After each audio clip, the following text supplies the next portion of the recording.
Bejat ayah kandung tega setubuhi anaknya hingga hamil 5 bulan, warga bakar rumahnya. Seorang ayah di Garut tega ruda paksa anak kandungnya sendiri yang masih di bawah umur hingga hamil. Pelaku berinisial AR, 42 tahun, warga Kecamatan Cisompet, Garut, Jawa Barat. Warga yang geram kelakuan bejat AR membakar sebuah rumah yang diduga milik AR. Belum diketahui pasti kapan peristiwa pembakaran rumah AR tersebut. Video pembakaran rumah tersebut viral setelah beredar luas di masyarakat. Kapolres Garut AKBP Wirdanto Hadi Caksono mengatakan pelaku melakukan ruda paksa sebanyak 6 kali. Semua perbuatannya itu ia lakukan pada pukul 1.00 dini hari saat korban tengah tertidur. Pelaku diketahui sudah menjalankan kelakuan bejatnya itu sejak bulan Januari 2022. Korban kemudian diketahui hamil pada bulan Juni lalu. Mengaku yang telah menghamilinya itu adalah ayahnya sendiri.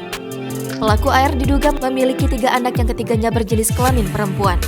Sementara korban sendiri merupakan anak pertama yang berusia 15 tahun. AKBP Wirdanto menjelaskan, saat ini korban sudah berada di rumah singgah P2TP2A, Garut untuk menjalani perawatan psikologis.